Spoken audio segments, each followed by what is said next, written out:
Hello and welcome. This is Notibot ENG. We're coming to you live with a breaking news update from around the world. Tensions are escalating in the Middle East as the United States has begun its blockade of Iranian ports, a move that sent shockwaves through the global community. We'll break down the latest developments, from the Strait of Hormuz to Russia's involvement in the region, and explore the implications of this crisis. We'll also take a closer look at the personal stakes behind a high-stakes diplomatic dance between world leaders. The United States has taken a significant escalation in its confrontation with Iran, with the U.S. military reportedly enforcing a blockade of Iranian ports. The United States has begun its blockade of Iranian ports, with the aim of putting economic pressure on the country to reopen the Strait of Hormuz to global maritime traffic. The strait, a vital waterway connecting the Gulf to the Mediterranean Sea, has been closed for 6 weeks, causing a significant surge in global oil prices. According to reports, roughly 40 vessels have passed through the strait since the ceasefire was announced, a stark contrast to the 100 or more vessels that were previously passing through daily. The closure of the strait has had a major impact on the global economy, with oil prices reaching their highest levels in over a decade. The move by the U.S. military comes as tensions between the U.S. and Iran remain high, following a series of attacks on oil tankers and other incidents in the region. The U.S. claims that it is necessary to take action to protect its interests and those of its allies, but critics argue that the blockade is a form of economic warfare. Iran's decision to close the strait was a response to the U.S.'s reimposition of sanctions, which it claims are aimed at curbing its nuclear program. The Iranian government has warned that the blockade could have severe consequences for the global economy and the environment. As the situation continues to unfold, it remains to be seen how long the U.S. will maintain the blockade and what impact it will have on the region. As tensions escalate, a devastating confrontation is unfolding in the world's most critical waterway, threatening global stability and economic consequences. The Strait of Hormuz, a crucial waterway for global oil and liquefied natural gas shipments, has become a flashpoint in the Iran-U.S. conflict. In a move that has been labeled as illegal by some, U.S. President Donald Trump announced that the U.S. Navy would impose a blockade on the strait, effective April 13th. This decision was made after failed face-to-face talks with Iranian leaders in Islamabad, where the two sides failed to reach a compromise on several key issues.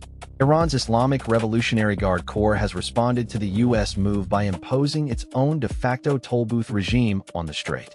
Vessels are now required to submit documentation, obtain clearance codes, and accept IRGC's corded passage through a single controlled corridor, with fees of up to $2 million per ship reported. This arrangement has been described by the International Maritime Organization's Secretary General as a violation of international law and has been warned against by the international community. The stakes are high, as the Strait of Hormuz is a critical artery for global shipping. An estimated 20% of the world's oil and liquefied natural gas shipments flow through the strait, making it a vital route for many major economies. The U.S. blockade, if implemented, would have significant implications for the global economy, particularly for oil-producing countries that rely on the strait for export. With tensions between the U.S. and Iran at a boiling point, the world is watching with bated breath to see how this crisis will unfold.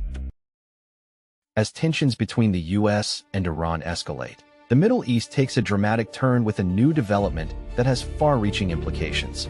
President Donald Trump has begun a U.S. naval blockade of the Strait of Hormuz, a move aimed at pressuring Iran into a longer-term ceasefire. The blockade, which began on Monday, has already started to affect oil shipments from the region. According to the U.S. Navy, the blockade will be persistent and sustained until Iran's nuclear and missile programs are dismantled. The move comes as the U.S. and Iran are preparing for another round of talks to negotiate a ceasefire. The talks, which are expected to take place in the coming days, will focus on securing a longer-term agreement to curb Iran's nuclear activities in exchange for relief from U.S. sanctions. The Strait of Hormuz is a critical waterway for oil shipments from the Middle East, with over 20% of the world's oil passing through it every day. The blockade has already seen several oil tankers turn back, including a Saudi Arabian tanker that was forced to change course after being intercepted by U.S. warships. The move has sparked concerns among oil producers and consumers, who fear that the blockade could disrupt the global oil market. The blockade is also seen as a show of force by the U.S., which has been critical of Iran's nuclear program and its support for militant groups in the region. The move has been met with skepticism by Iran, which has warned the U.S. against interfering with its sovereignty. As the standoff between the U.S. and Iran continues, the world watches with bated breath to see how the situation will unfold. A developing crisis in the Middle East is escalating, as tensions between regional powers and global superpowers reach a boiling point. We're coming to you live from the Middle East crisis, where tensions are escalating as the U.S. blockade of Iranian ports begins. The move marks a significant escalation in the conflict between the U.S.-Israeli coalition and Iran, and it's a test of economic endurance for the Iranian government. On Monday, the U.S. Navy began enforcing the blockade of Iranian ports in the Gulf, which has had a significant impact on the country's economy. The move comes after the U.S. and Israel attacked Iran last week, sparking a wave of protests and violence across the country. Hezbollah, a powerful Shia militant group in Lebanon, has been at the forefront of the resistance against the U.S.-Israeli coalition. The group's leader, Naim Qassem, has urged Lebanon to pull out of talks with Israel, which are set to take place in Washington today. Hezbollah's high-ranking member, Wafik Safa, has also warned that the group will not abide by any agreements that result from the talks. The talks between Lebanon and Israel are a rare opportunity for the two countries to engage in direct diplomacy, but they're fraught with tension. Hezbollah's opposition to the talks is a significant challenge to the Lebanese government's efforts to disarm the group. The blockade of Iranian ports is a major development in the conflict, and it's likely to have significant economic and diplomatic implications. The U.S. says the blockade is necessary to prevent Iran from acquiring nuclear weapons, but Iran and its allies see it as a form of economic terrorism. The situation remains volatile, and we'll continue to bring you updates as the situation develops. As tensions rise in Southeast Asia, one of Indonesia's most influential figures has been quietly forging a diplomatic path in the shadow of Vladimir Putin. Indonesia's former military chief, Prabowo, has arrived in Moscow for a high-level diplomatic visit. The visit is seen as a significant move by Jakarta to diversify its energy supplies as global crude oil prices continue to soar. Prabowo, who is also a prominent politician and presidential candidate, will meet with Russian President Vladimir Putin to discuss several key issues.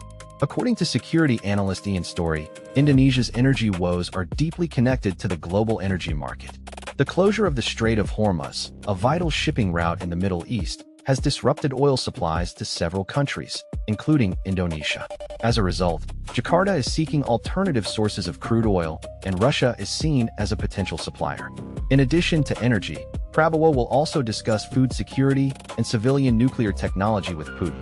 Indonesia is heavily reliant on Russian agricultural fertilizers, and Russia has significant expertise in nuclear power plant technology. This partnership could help Indonesia stabilize food and electricity prices, which have been a major concern for the country. The visit is also seen as a strategic move by Indonesia to counterbalance its relations with the United States.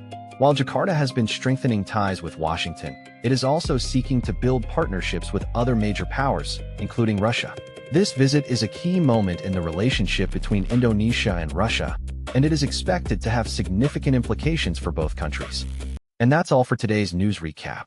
Thank you for joining us. We'll be back tomorrow with more updates from around the world. Don't forget to subscribe to our channel for the latest news, and follow us on social media to stay informed. We'll keep you updated on the latest developments, from the Middle East to Indonesia and beyond. Until next time, good night.